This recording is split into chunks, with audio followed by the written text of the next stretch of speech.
Ya Allah, tundalah kiamat. Ya Allah, lamakanlah kiamat.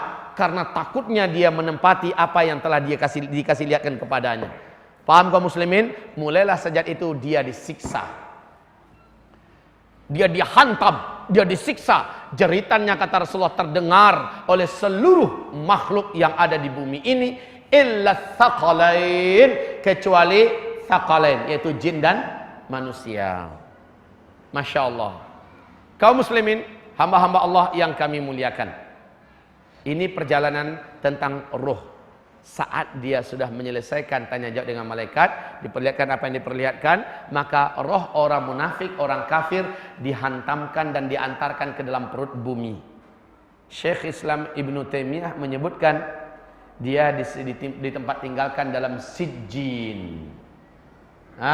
Di asfalas safilin, diazab pagi, petang, siang dan malam. La haula wala quwata illa billah. Kaum muslimin, hamba-hamba Allah yang kami muliakan. Apabila kita mendengar ini, maka buat bapak dan ibu yang kami muliakan, kira-kira menurut bapak dan ibu, yang kayak mana kita akan alami nanti Pak, di antara yang dua ini? Yang kayak mana? Mohon jangan jawab sekarang. Kalau bapak jawab sekarang, insya Allah yang pertama Ustaz, pede amat. Insya Allah yang pertama Ustaz, insya Allah yang pertama Ustaz. Kalau kita berdoa, ya Allah, mudah-mudahan Allah mengantarkan kami seperti kelompok pertama, benar. Tapi yang pertama Ustaz, terlalu pede Pak. Atau jangan pula berputus asa, kayaknya yang kedua saya nih Ustaz, itu juga tidak. Nah, kita tidak boleh ya. Kita harus, ya Allah, janganlah engkau masukkan hamba pada kelompok orang yang meninggal dunia di cerita Rasulullah, orang yang fasik, mujrim, munafik ini. Baik hamba-hamba Allah yang kami muliakan, sekarang coba buka halaman 64. Buka kitabnya halaman 64. Di manakah roh manusia yang telah mati? Nah ini dia. Di manakah roh manusia yang telah mati? Kita sudah sebutkan tadi. Roh manusia ini mukmin. Ini mukmin. Ini kafir. Kafir ini terdiri dari seluruh orang yang di luar agama Islam. Kemudian orang-orang munafik yang nifaknya nifak akbar, ya. Nifaknya nifak akbar, atau musyrik, syiriknya syirik akbar. Ya, atau dia melakukan salah satu di antara 10 pembatal Islam, keislaman. Coba buka dalam buku-buku tauhid, tulisan para ulama-ulama kita terdahulu dan sekarang tentang 10 pembatal keislaman ini wajib untuk kita ilmui bersama-sama. Nah, apabila dia melakukan salah satu di antara 10 ini dan meninggal sebelum sempat taubat, dia terhitung kafir. Ini sama-sama mati, masuk ke alam barzakh. Kalau orang beriman tadi tempatnya jelas di a'la illiyin. A'la illiyin. Atau disebut juga dengan sebutan yang lain, yaitu di apa? Al-Mala'ul A'la. Ya? Di Al-Mala'ul A'la. Ibarat sementara orang kafir letaknya di sijjin, yaitu asfalas safilin, dalam perut bumi, asfalas safilin.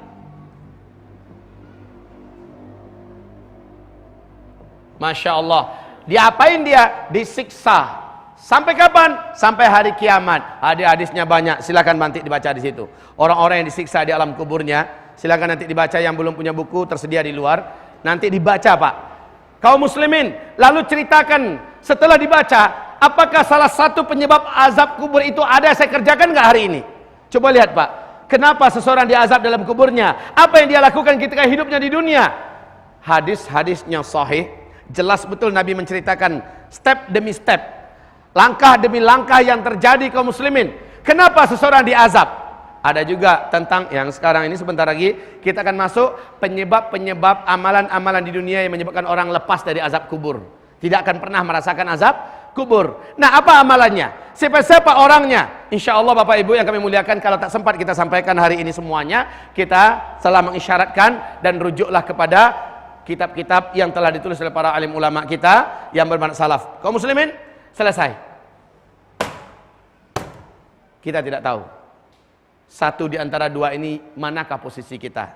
Cuma saya memberikan renungan sebentar pada Bapak Ibu sebelum kita mulai menguraikan halaman 64. Hamba-hamba Allah yang kami muliakan,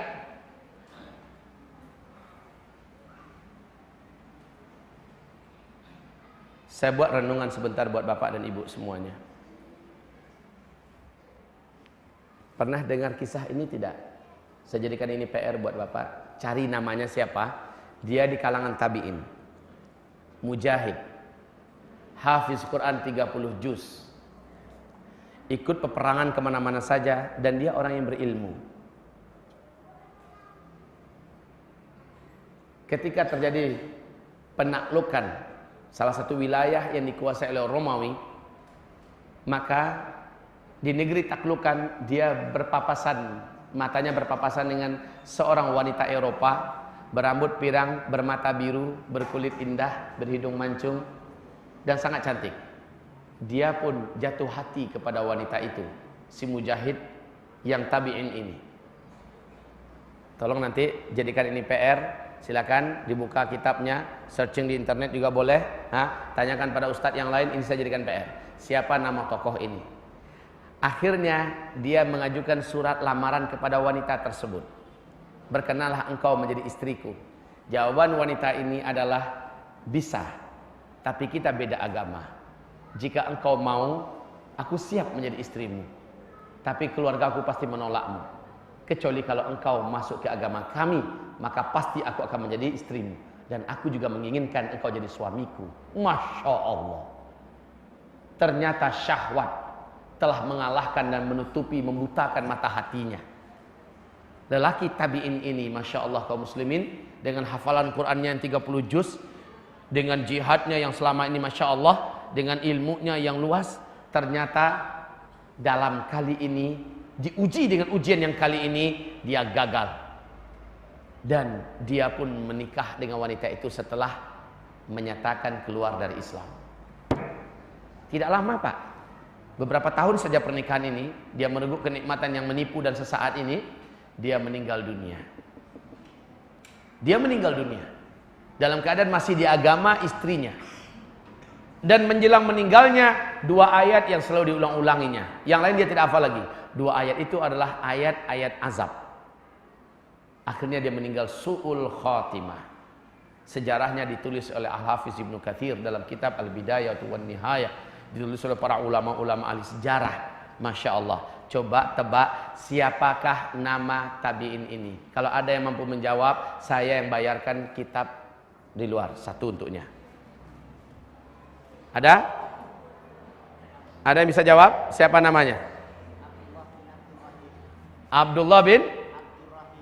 Untukmu wahai sahabatku, satu kitab di luar. Ambil sekarang.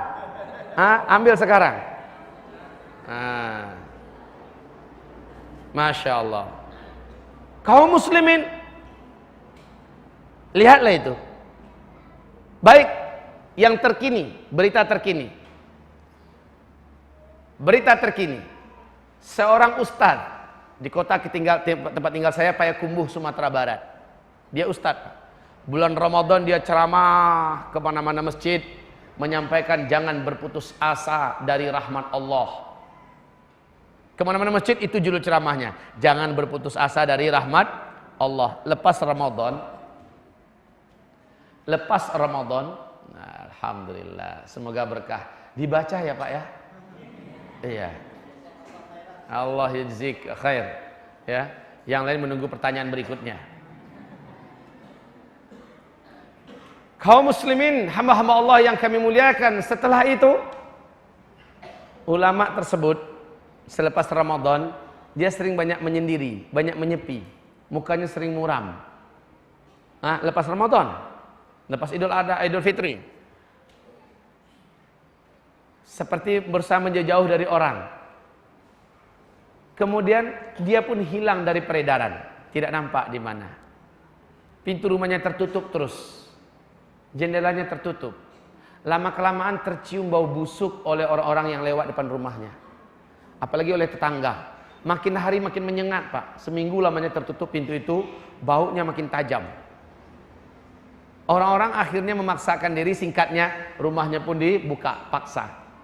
Dan di kamar dari rumah itu ditemukan sang ustadz telah gantung diri. La haula wala quwwata illa billah. Ustadz,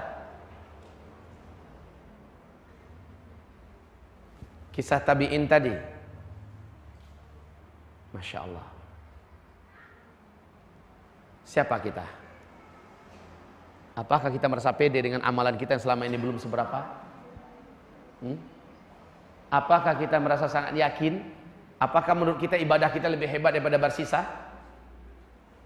Apakah menurut kita akan berakhir hidup ini dengan husnul khatimah? Begitu percaya dirinya? Apa andalan kita? Kalla wallah, tidak demikian wahai hamba-hamba Allah. Bila ingin hidup ini ditutup oleh Allah dengan husnul khatimah, maka syaratnya ada. Syaratnya ada. Rajinlah meminta kepada Allah.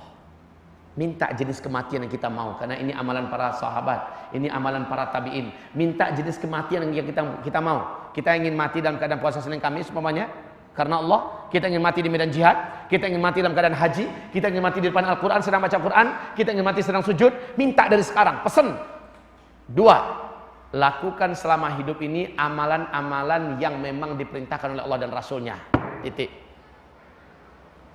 Khususnya amalan yang kita ingin meninggal di atas amalan itu. Perbanyak melakukan itu. Karena kata Ibnul Qayyim al-Jauziyah, seseorang akan meninggal dunia lima ta'ada alaihi fi hayatih, bagi kehidupan yang biasa dia kerjakan dalam hidupnya. Dia biasa ngapain? Kalau dia biasa baca Quran, insya Allah mudah-mudahan doanya juga begitu, dan dia rajin baca Quran, insya Allah dia akan meninggal dalam keadaan sedang membaca Al-Quran. Ada apa? Di YouTube Bapak bisa lihat pemain bola sedang main bola meninggal di lapangan bola kaki. Betul tidak? Ada Bapak lihat pemain apa tuh gulat bebas itu, apa namanya tuh? WCW. Smackdown ya. Coba lihat, ada yang sedang baru dihempaskannya musuhnya, lalu bagaikan King Kong, menepuk dada, kayak hebat-hebat, tahu matanya gitu, dan langsung terjatuh dan meninggal. Seseorang akan meninggal dunia dalam kebiasaan seperti apa yang biasa dia kerjakan dalam hidupnya. Jadi kalau meninggal dunia dalam keadaan husnul khotimah, maunya dalam posisi apa? Doa, lalu biasakan melakukan amalan itu. Semoga Allah Subhanahu wa taala memberi rezeki.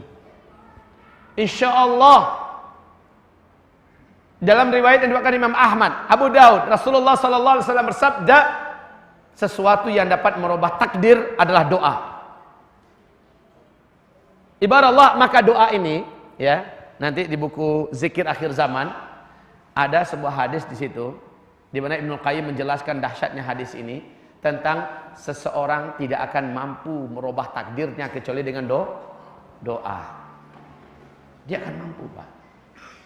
Baik hamba-hamba Allah. Kalau begitu, hati-hati dengan mencari peluang melakukan dosa. Jangan-jangan kita meninggal pada umpamanya nih. Kita selama di Sidoarjo, alhamdulillah rajin ke masjid 5 waktu. Pengajian hadir. Nanti pas pergi ke ke Lampung, pas pergi ke Medan, pas pergi ke kemana umpamanya kan, nggak ada orang kenal dengan kita. Lalu ternyata ada film di bioskop yang bagus. Kita berpikir akan nggak ada yang kenal saya. Mumpung, gimana sih rasanya? Berpikirlah begini, Pak. Bagaimana kalau tepat hari itu, anggaplah harinya hari Senin. Tanggalnya sekarang tanggal berapa? 4. Anggaplah tanggalnya tanggal 9. Senin tanggal 9. Ini anggaplah ya, walaupun salah. Nah, kaum muslimin, jamnya langsung disebutkan di Lauhul Mahfuz bahwa dia akan meninggal pada jam 21 lewat 30 menit. Jam meninggalnya, tempat meninggalnya di Medan umpamanya.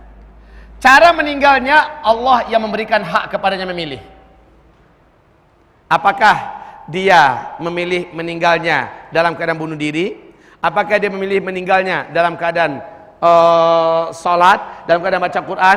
Apakah dia macam mana, atau sedang meninggal di medan jihad, dia memilih. Tapi jadwalnya tidak akan meleset, Pak. Jam dan tanggalnya tidak akan meleset. Tidak akan meleset. Tempat, cara itu khusus di cara ini Allah berikan hak pilih kepadanya. Di Medan, apabila dia berangkat ke Medan, tertulis dalam mahfuz bahwa dia meninggalnya di Medan. Namun caranya Allah berikan kepada pilihan. Pilihannya sebelum dia diciptakan Allah sudah tahu dia akan memilih meninggalnya seperti ini nanti. Maka di akhirat nanti di Lauhul Mahfuz sebelum dia diciptakan sudah tertulis si fulan nanti akan meninggal dunia dalam keadaan sedang berceramah. Dalam keadaan sedang berceramah. Atau si fulan akan meninggal dunia dibunuh oleh orang Syiah. Umpama ini kan, tanggalnya tetap, jadwalnya tetap, harinya tidak meleset. Cara kematiannya dia yang memilih. Kok dia milih? Selama hidup ternyata dia gencar untuk memberikan pencerahan kepada umat bahayanya Syiah. Lalu dia menjadi target oleh Syiah. Dia tahu risikonya apa. Apalagi setelah Ustaz Farid Ahmad Utbah mengumumkan ketahuan dari orang petinggi Syiah Indonesia yang sudah masuk ke dalam Sunni, dia menceritakan tentang pengalamannya dan bagaimana sudah ditetapkan 100 nama ulama di Indonesia yang akan dibunuh terlebih dahulu sebelum revolusi dimulai. Termasuk beliau salah seorangnya. Resiko menyampaikan dakwah tentang bahayanya Syiah, ternyata Syiah itu haus darah umat Islam, maka resiko ini kaum muslimin adalah pilihannya.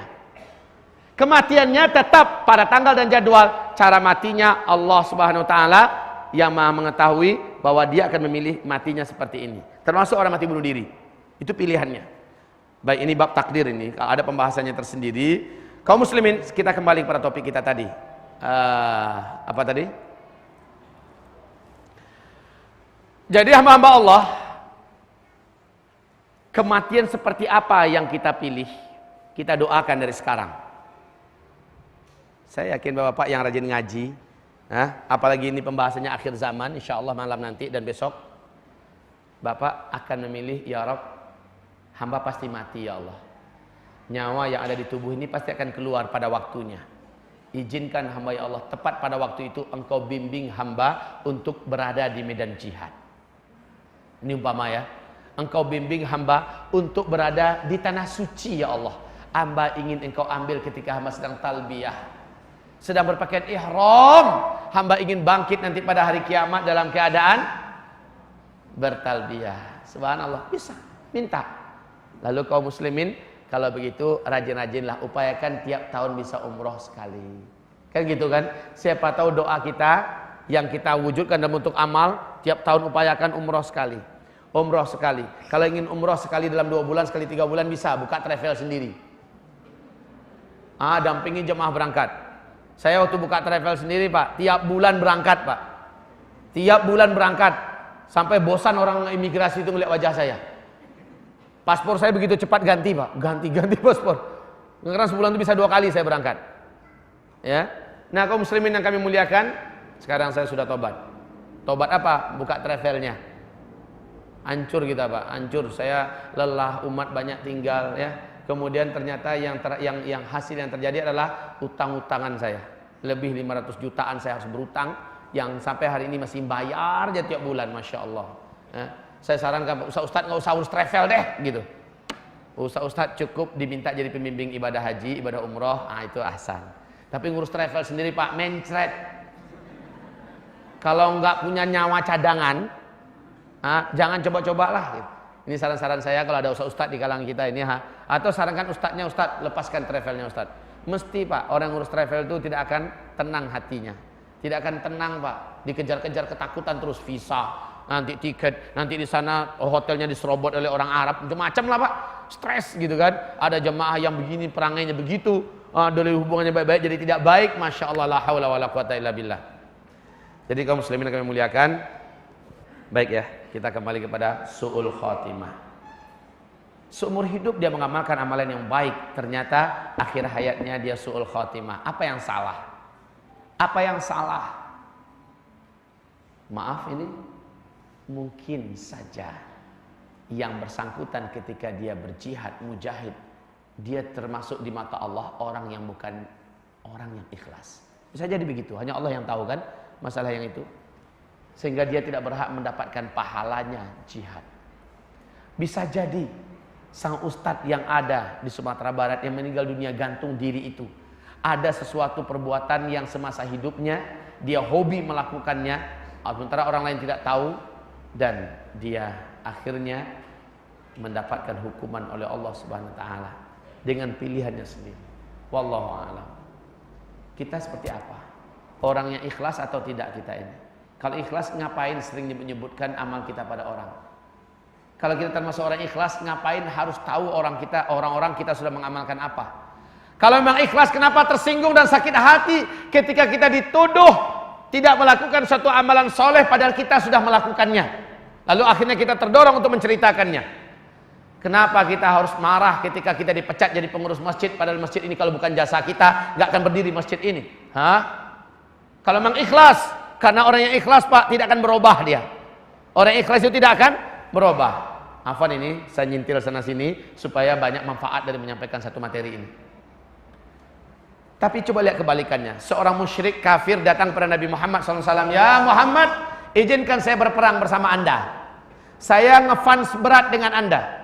Izinkan saya ada di pihak anda dalam perang ini. Coba kalau ada yang bisa menebak siapa nama ini, dapat lagi satu kitab. Selain bapak ya, kalau bapak tahu jangan kasih tahu. Jangan kasih tahu orang lain.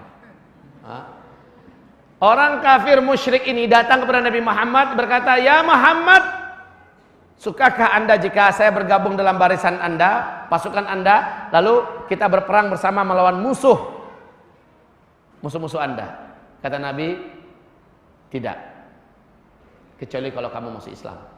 Saya sudah niat masuk Islam, tapi nanti katanya, setelah selesai perang baru saya nyatakan 2 kalimat syahadat saya. Saya ini udah lama ngamati anda wahai Muhammad, saya tertarik kepada anda. Anda itu orangnya benar, anda itu orangnya baik, dan saya sudah bertekad masuk Islam, tapi nanti setelah perang. Kata Nabi, kalau begitu nanti saja selesai perang kamu baru masuk Islam, baru peperangan kamu boleh gabung. Katanya, saya mau perang sekarang. Kalau begitu nyatakan syahadatnya sekarang. Gitu ya? Kata Nabi. Baik, berikan tanganmu. Maka berjabatan tanganlah, dia nyatakan, dia ikrarkan syahadatnya masuk Islam. Siapa nama orang ini? Kalau nggak tahu cepat jawab nggak tahu. Pura-pura mikir Pak, ngabisin waktu aja. Waktu kita nggak banyak. Nggak tahu? Udah beres. Ya. Nah, kaum muslimin yang kami muliakan, saya jadikan ini PR. Kalau dia bisa menjawab, saya kirimkan buku kepadanya. Ya. Boleh nanya Ustadz, sama silahkan tanya. Boleh, tapi harinya cuma 1 hari ini. Begitu tanda serius Pak. Harinya cuma 1 hari ini. Nanti saya tulis nomor HP saya, silakan Ustadz, saya sudah tahu jawabannya siapa. Sebutkan sumbernya, ya. Dari buku apa selain antum ya. Antum udah selesai. Kaum muslimin, lalu orang ini setelah mengucapkan 2 kalimat syahadat, dia langsung perang bersama Rasulullah, dan ternyata setelah selesai perang ditemukan dionggokan jenazah yang bergelimpangan, ada badan dia sudah menjadi mayat, tubuhnya robek di sana sini, tembus oleh pedang dan panah. Apa kata Rasulullah? Amila qalilan wa ujira katsira. Sedikit baru dia sempat beramal, tapi pahalanya Masya Allah besarnya. Coba lihat, seumur hidup kafir, seumur hidup musyrik, tahu-tahu dia banting setir dengan pilihannya sendiri. Ini kata kunci loh, keywordnya, pilihannya sendiri. Dia memilih untuk masuk ke dalam Islam.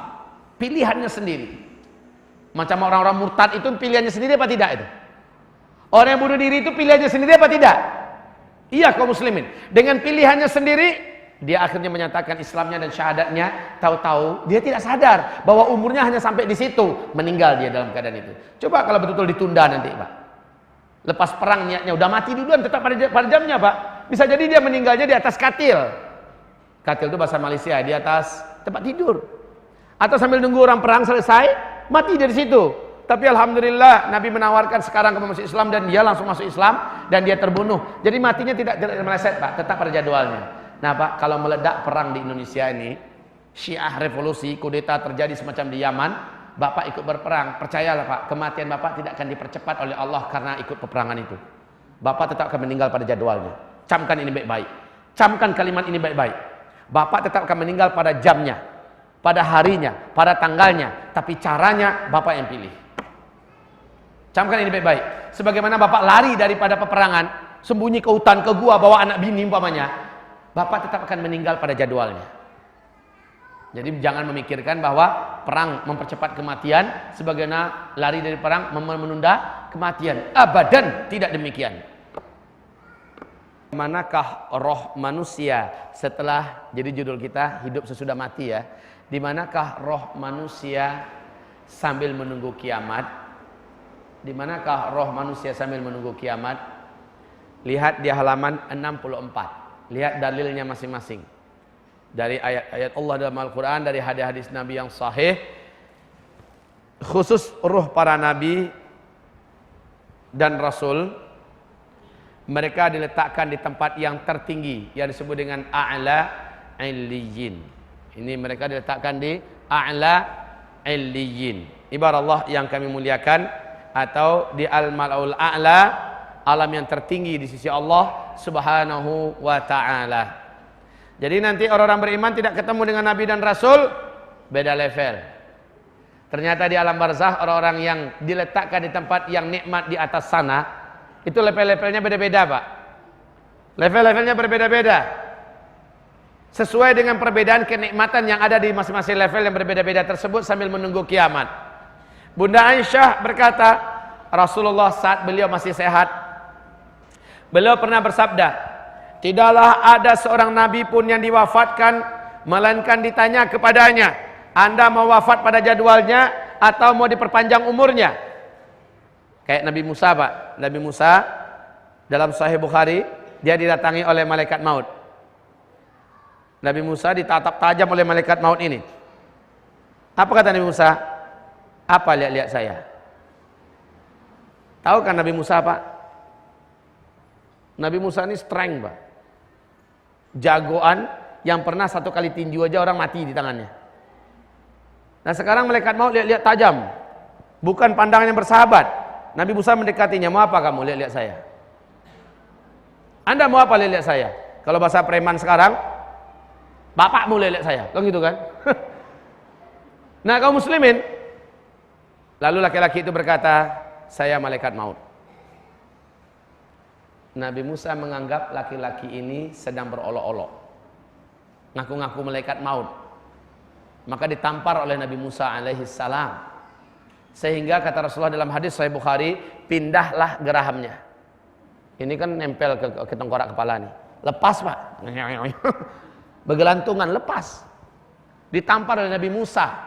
Lalu malaikat maut ini lari, kemudian kembali ke Allah Subhanahu wa taala dan berkata, "Ya Rabb, Engkau utus saya kepada orang yang tidak menginginkan kematian." Maka kata Rasulullah dalam hadis itu, Allah perbaiki kembali bentuk dan rupanya malaikat maut seperti sedia kala, lalu Allah berikan tanda khusus yang dengan itu Nabi Musa tahu ini memang betul dari utusan Allah yang akan mencabut nyawa. Setelah datang kembali, dilihat oleh Musa udah bagus keadaannya dan dilihatkan tanda khusus, tanda resmi. Maka kata Nabi Musa, maafkan saya tadi.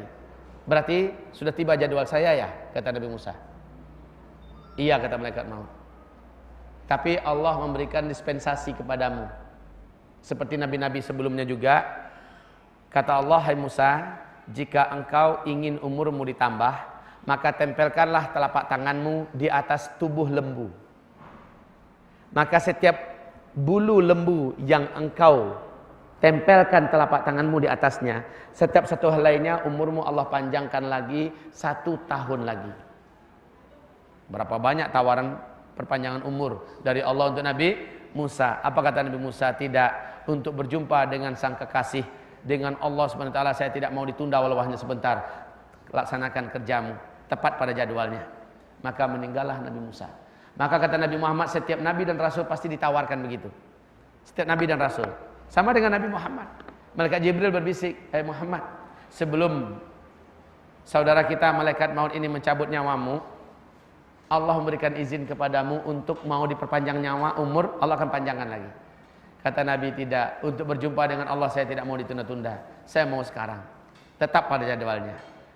Jadi kaum muslimin, demikianlah. Lalu roh ini akan diletakkan di tempat yang paling mulia, paling tinggi di seluruh roh-roh yang ada. Nah, Yang kedua, lihat di manakah letaknya roh orang-orang yang syahid? Nah, syahid itu ada dua, Pak. Syahid ada dua. Yang pertama disebut dengan syahid dunia wal akhirah.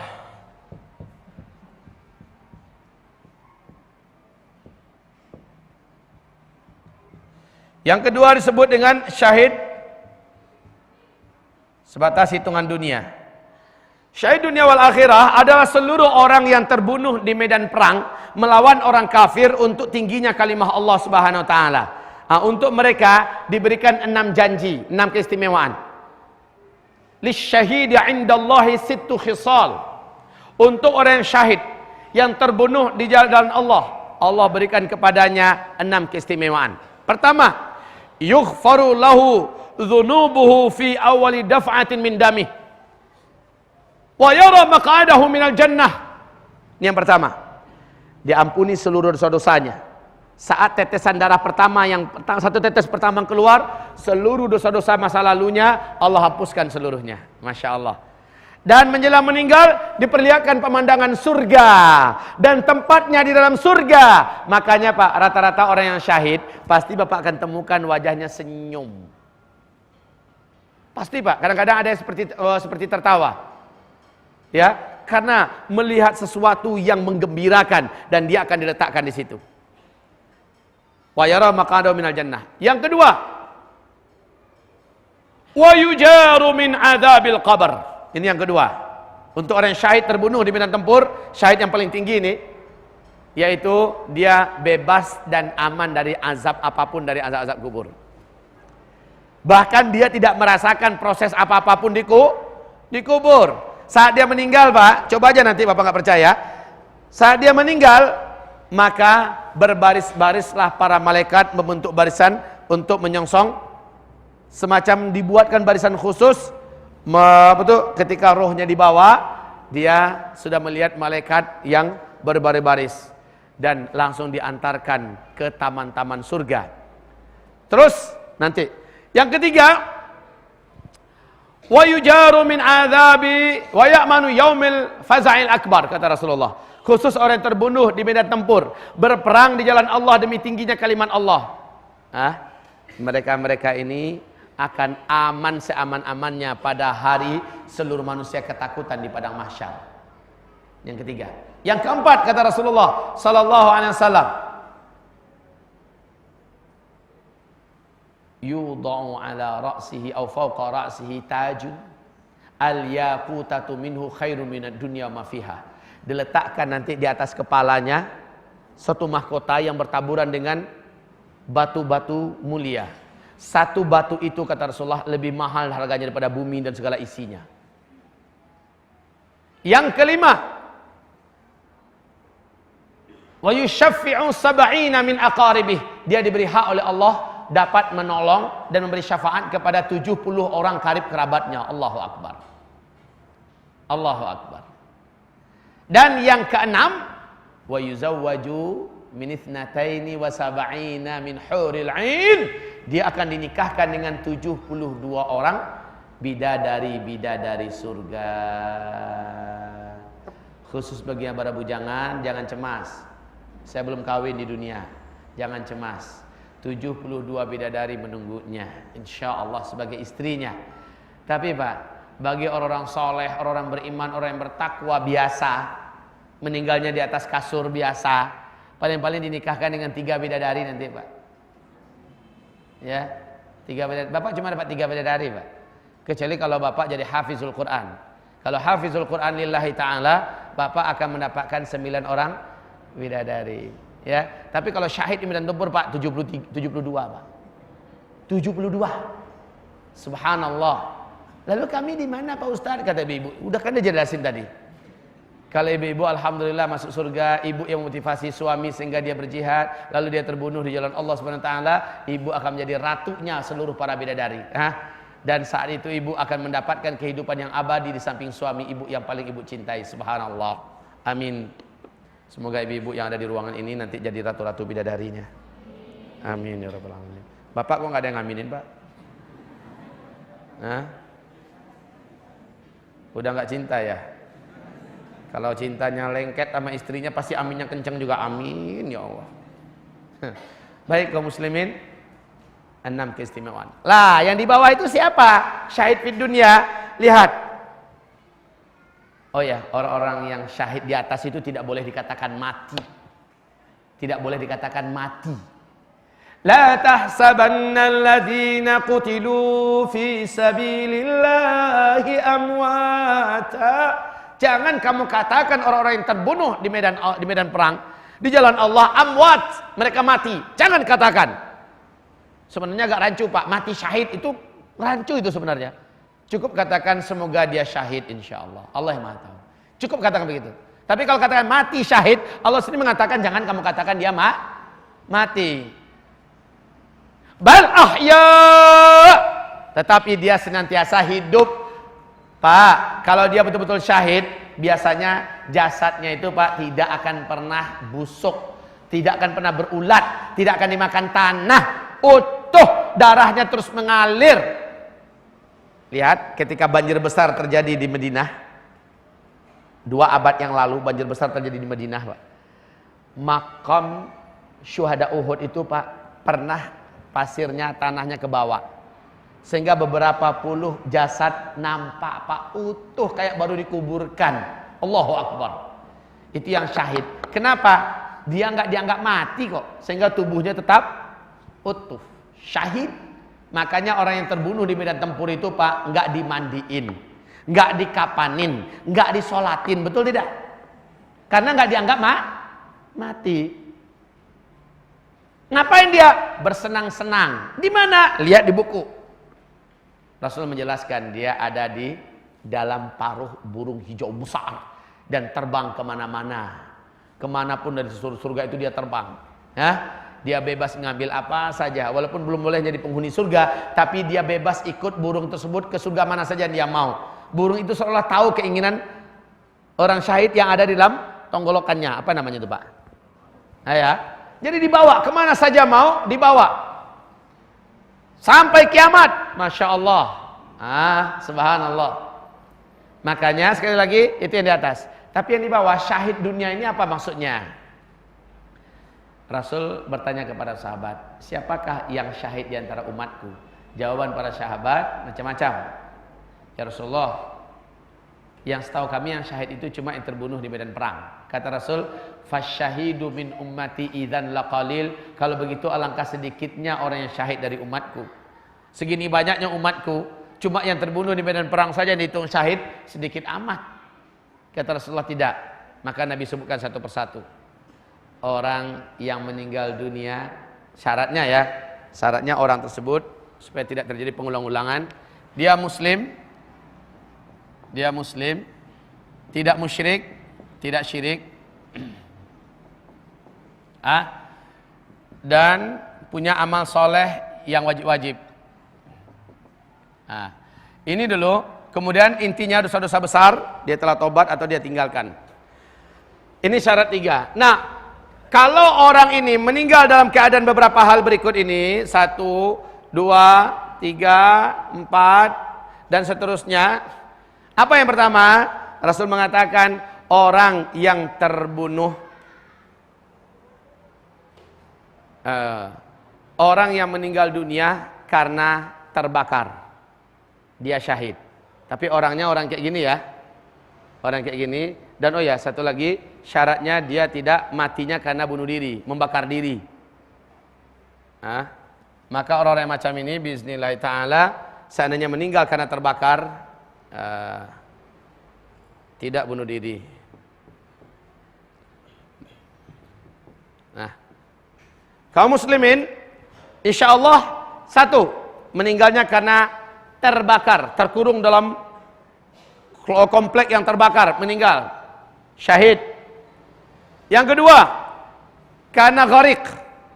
Fal gharik, man mata ghariqan fahuwa syahid, kata Rasulullah. Yang mati dalam keadaan tenggelam, maka dia syahid.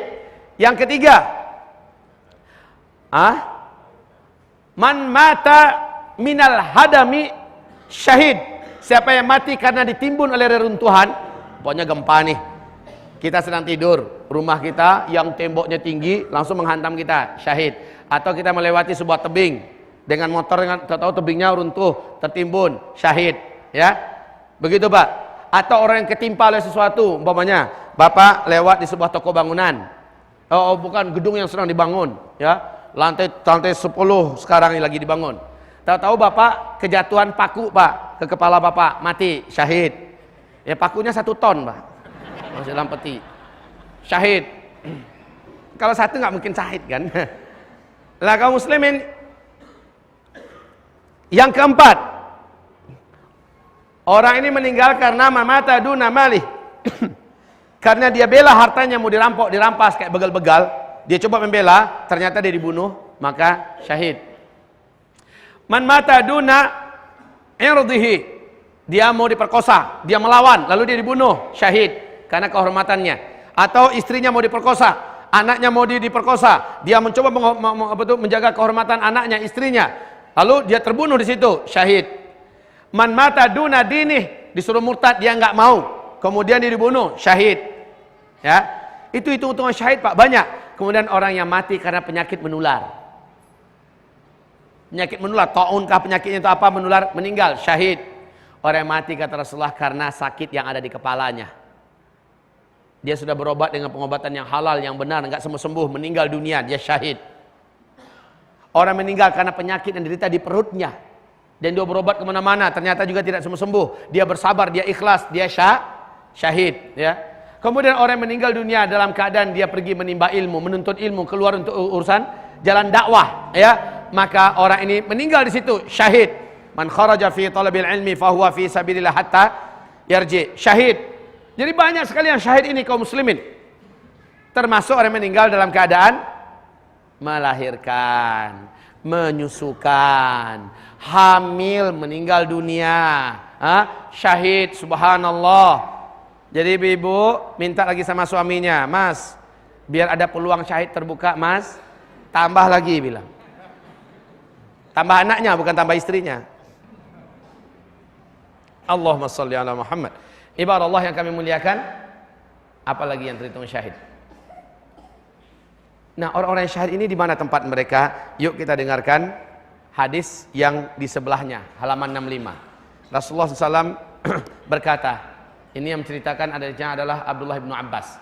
Kata Rasulullah, lamma usiba ikhwanukum bi Uhudin, ya, ja'alallahu arwahahum fi jawfi tayrin khudrin taridu anharal jannah ta'kulu min thimariha wa ta'wi ila qanadil min dhahab mu'allaqatin fi dhillil arash.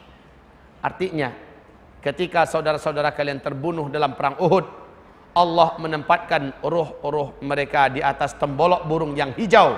Mereka minum air dari sungai-sungai di dalam surga. Mereka makan dari buah-buahannya, dan kemudian mereka kembali kepada lampu-lampu dari emas yang bergelantungan, ya, dan bergantungan dengan naungan arash. Subhanallah, ini posisi ruhnya orang-orang yang syahid di medan perang. Semoga bapak-bapak dengan cita-cita yang murni, dengan doa yang tulus, dan mulai hari ini i'dad, melakukan persiapan yang benar. I'dad fisik, i'dad iman, yang paling penting i'dad ilmu, kemudian i'dad harta. Lakukan semuanya dengan jujur. Seandainya terjadi hal yang sama-sama kita tidak sukai, yaitu pemberontakan Syiah di Indonesia ini menggulingkan pemerintahan seperti di Suriah, seperti di India, seperti di Iran, seperti di Yaman, seperti yang terjadi di Indonesia, bapak-bapak adalah target mereka, Pak. Kita adalah target mereka. Seperti kata mereka, Pak, ada pemuda Syiah di Makassar. Ini yang cerita kepada saya ketika tabligh akbar di Surabaya, Pak. Di Makassar, seorang pemuda diancam oleh kelompok Syiah.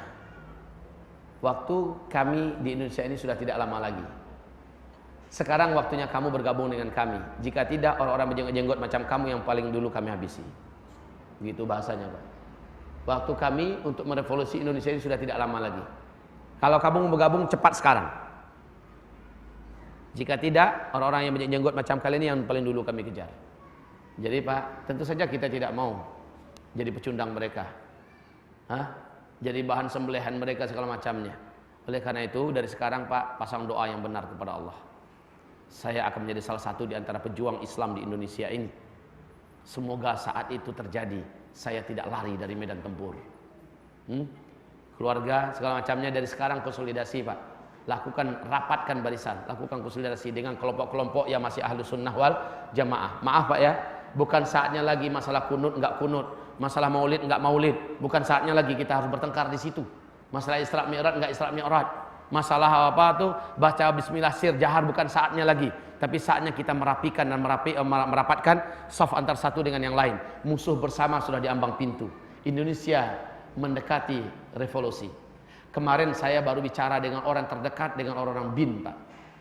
BIN sendiri meyakini Indonesia tidak lama lagi akan seperti Suriah. Masya Allah. Jadi kaum muslimin, rapatkan barisan kita dengan yang lain-lain. Di sini kita ada saudara kita dari NU, merapatlah. Cairkan semua suasana kita yang ada. Jernihkan hati kita Pak. Jangan sampai menyalah-nyalahkan yang lain. Kalau memang mereka salah, toh mereka masih ahlu sunnah wal jamaah. Toh kita juga ada juga yang salah kok. Ya, jadi dalam hal ini kita harus akan menghadapi musuh bersama. Syiah adalah musuh bersama kita. Jangan sampai terlambat kaum muslimin. Nah, konsolidasinya dibuat, istri-istrinya nanti direncanakan di mana mereka akan diletakkan, ya, dibuatlah semacam benteng, didekati TNI kita, didekati Polri-nya, diberitahu bersama-sama bahwa akan terjadi seperti ini. Mereka pasti tahu Pak. Karena pucuk-pucuk pimpinannya, tugas kami para ulama yang ada di Jakarta itu memberitahu kepada mereka. Kalangan jenderal segala macamnya sudah kita coba dekati Pak. Dan sudah ada konsolidasi juga di kalangan TNI Polri, walaupun sebagiannya sudah ada yang kebablasan. Sudah ada yang juga yang berangin istilahnya ya. Baiklah kaum muslimin, Indonesia akan chaos tak lama lagi. Saya katakan kepada Bapak Ibu, pembahasan kita hidup setelah mati, kita akan menjalani semuanya. Apa yang kami ceritakan barusan tadi, kita akan jalani semuanya. Jadilah kita pemain ya Pak ya. Jadilah kita pemain, jadilah kita pejuang, sehingga kematian kita adalah kematian yang syahid nanti. Amin ya rabbal alamin. Baik. Ibarat Allah yang kami muliakan. Nah, ada roh orang syahid tapi tertahan. Ada roh orang syahid tapi tertahan. Lihat halaman 66 yang nomor C. Kenapa dia tertahan? Dia tertahan di pintu surga, nggak pernah diizinkan masuk. Padahal kaum muslimin dia sudah haknya untuk masuk tapi tidak diizinkan. Kenapa? Ternyata dia tertahan ada hutang yang belum dia bayar.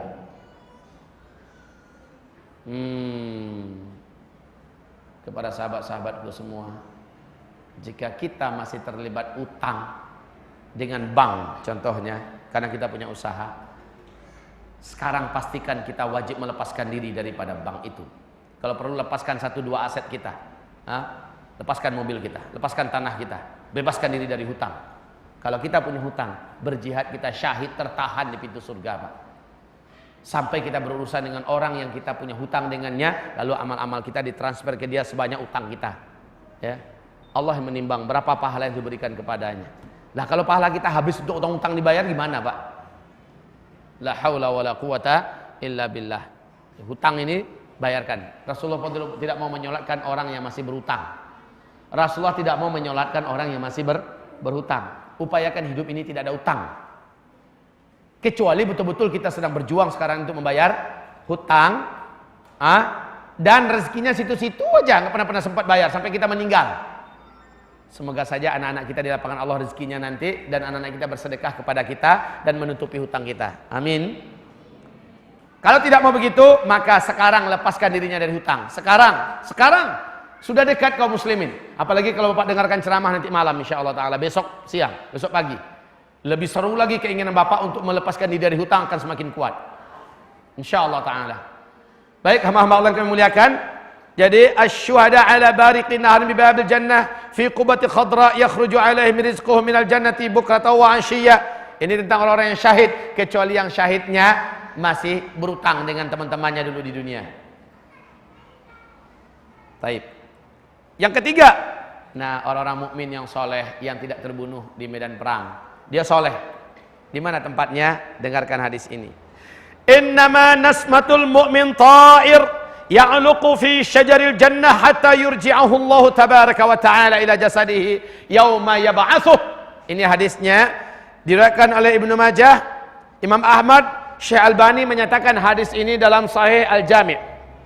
Ibarat Allah, artinya Rasulullah bersabda, sesungguhnya jiwa orang yang beriman itu akan berada pada seekor burung yang bergelayutan pada pepohonan surga. Demikianlah keadaannya sampai Allah mengembalikan jiwa-jiwa tersebut ke jasadnya nanti setelah jasad itu dibangkitkan di padang di hari kebangkitan. Dikembalikan jiwa-jiwa itu. Jadi di mana roh-roh orang-orang ini? Mereka disebutkan dalam hadis ini Rasulullah SAW berada pada seekor burung yang bergelayutan. Apakah dia dijelmakan Allah seperti burung sehingga punya sayap dan bergelayutan di pohon-pohon surga? Wallahu a'lam. Atau dia ada di dalam tombolok burung surga yang bergelayutan di sana? Wallahu a'lam. Hanya saja dalam hadis yang lain ternyata kami temukan Allah menjadikan rohnya Ja'far bin Abi Thalib. Masih ingat siapa ini? Yang terbunuh dalam perang apa? Rasulullah SAW mengatakan, aku melihat kedua tangannya yang putus Allah ganti dengan dua sayap, yang berterbangan ia dengan dua sayap itu di dalam surga. Subhanallah. Masyiral muslimin, lanjut yang berikutnya. Nah, roh anak-anak orang Islam yang meninggal dunia sebelum akil baligh, termasuk roh anak-anak orang kafir yang meninggal dunia sebelum akil baligh, di mana letaknya? Silakan baca. Rasul mengatakan mereka dirawat saat ini, kata Rasulullah, di dalam surga, di satu gunung khusus. Jadi ada tempat yang luar biasa indah di gunung itu, di lembahnya, di mainannya, di tamannya, segala macamnya. Dan ada seorang lelaki dan seorang istri dari laki-laki itu yang merawat anak-anak tersebut penuh cinta, penuh kasih sayang. Dan lelaki itu adalah Ibrahim alaihi salam, istrinya adalah Siti Sarah. Lihat hadisnya Pak. Hadis ini sahih agar jangan dikatakan kita mengarang-arang, mengada-ngada. Atfalul muslimina fi jabalin fil jannah yakfuluhum Ibrahim wa Sarah. Lihat hadisnya ya. Anak-anak umat Islam yang meninggal saat kecil nanti berada di sebuah gunung dalam surga. Mereka diasuh oleh Nabi Ibrahim dan istrinya Siti Sarah. Hatta yadafa'uhum ila abaihim yaumal qiyamah. Pada hari kiamat ketika orang tuanya masuk surga, anak-anak ini dikembalikan oleh Nabi Ibrahim dan Siti Sarah kepada orang tuanya. Bu, jangan cemas Bu, anaknya yang meninggal dunia, dia sudah dalam surga sekarang, dalam kasuhan Nabi Ibrahim. Pak, jangan sedih Pak ya. Kalau ada anak-anak Bapak yang diambil oleh Allah, bahagialah, karena dia akan kembali lagi kepada Bapak nanti, insyaallah ta'ala.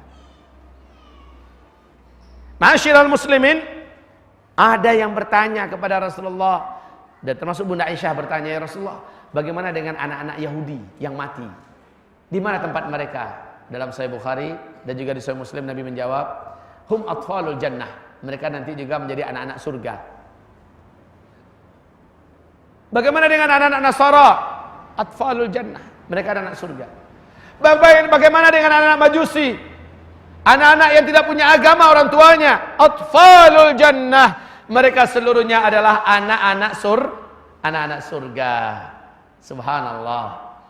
Makanya di surah Ar-Rahman kita baca wildanun mukhalladun, putra anak-anak yang dikekalkan kepada kekal, anak-anak terus dia gemes, lucu, menyenangkan, nggak pernah sakit, nggak pernah ngompol, nggak pernah pipis, pokoknya semua hal yang menarik dan menyenangkan pada anak itu ada terus sama dia dan dia tidak pernah besar-besar. Masyiral muslimin, hamba-hamba Allah yang kami muliakan, astaghfirullahalazim alladzi la ilaha illa huwal hayyul qayyum wa atubu ilaih. Bapak, semakin Bapak membaca buku ini, semakin mengalir sesuatu yang Bapak rasakan, menguatkan hati Bapak untuk mempersiapkan diri. Saya membaca kitab ini, saya baca kitab-kitab yang lain, makin banyak tentang masalah kehidupan setelah kematian ini kita baca Pak, semakin kita tidak menghargai dunia, semakin kita tidak tamak dengan dunia, dan semakin kita tidak kalut dan kalap gara-gara kehilangan dunia, insyaallah ta'ala. Dan semakin besar perhatian kita untuk akhirat. Saya anjurkan Bapak, bacalah. Setidak-tidaknya judul-judulnya Bapak baca, lihat hadis-hadisnya saja. Itu lebih mempercepat. Insyaallah taala semoga bermanfaat apa yang kami sampaikan. Nastaghfiruka ya Allah. Nastaghfiruka ya Rabbana. Allahumma Rabbana inna nas'aluka ridhaka wal jannah wa na'udzubika min sakhatika wan nar. Allahumma ajirna min adzabin nar. Allahumma ajirna min adzabin nar. Allahumma ajirna min adzabin nar. Subhanaka Allahumma Rabbana wa bihamdika asyhadu an la ilaha illa anta astaghfiruka wa atubu ilaik. Wabillahi taufiq wal hidayah. Wassalamu alaikum warahmatullahi wabarakatuh.